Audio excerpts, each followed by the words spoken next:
किशनगंज गांव में एक चावल व्यापारी रहता था। उसके पास एक गधा था।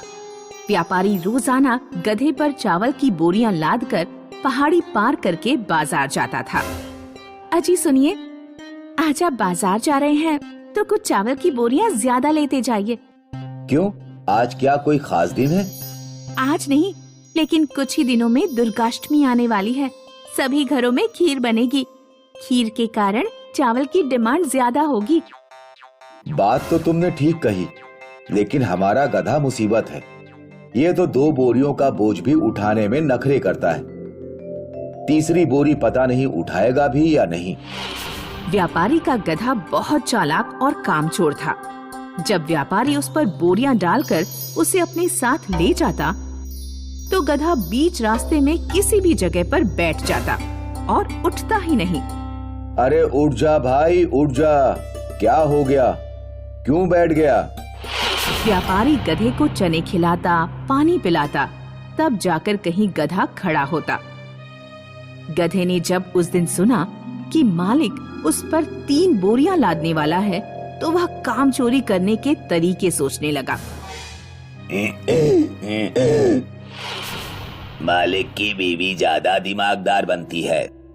3 बोरियां तो मैं पहाड़ी पर बिल्कुल नहीं चढ़ाऊंगा।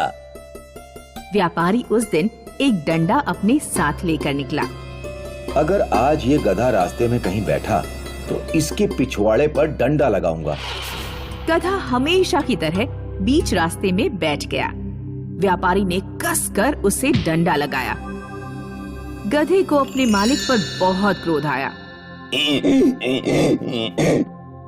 आज तो इसका नुकसान करवा कर ही रहूंगा। पहाड़ी से पहले एक नदी पड़ती थी। व्यापारी जब गधे के साथ नदी पार कर रहा था, तो गधा नदी के बीचों बीच बैठ गया। सारी चावल की बोरियां गीली हो गईं। अरे, इस गधे ने तो सब मेहनत बेकार कर दी। गीले चावलों को कोई दुकानदार नहीं खरीदेगा। व्यापारी उस दिन चावलों की बोरियां बाजार नहीं ले जा पाया, क्योंकि पहले उसे चावल सुखाने पड़े। अब तो गधा रोजाना यही करने लगा। जब भी वह नदी में पहुंचता, बैठ जाता और चावल की बोरियां गीली हो जाती। व्यापारी अपने गधे से बहुत दुखी था। एक दिन रास्ते में व्यापारी को एक साधु मिले। आज इस व्यापारी की परीक्षा लेता हूँ।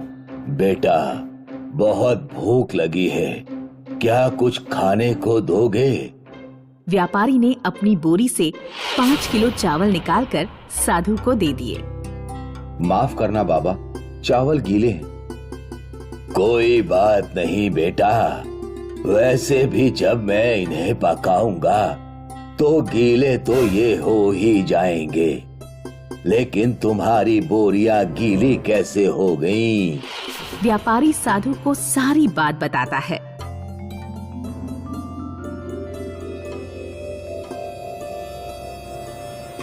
अच्छा, तो ये समस्या है। साधु व्यापारी को 3 जादुई गधे देता है। इन तीनों गधों की कुछ ना कुछ विशेषता है। एक गधा कितना भी बोझ लेकर तेजी से चल सकता है।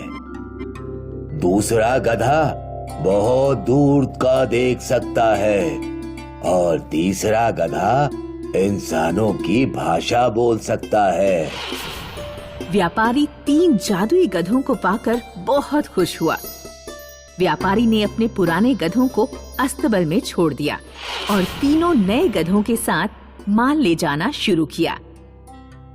व्यापारी बोलने वाले गधे पर खुद बैठ जाता और बाकी दोनों गधों पर बोरियां लाद देता।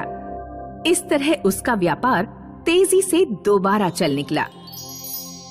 एक दिन जंगल किनारे कुछ डाकू व्यापारी को लूटने के लिए खड़े हुए थे।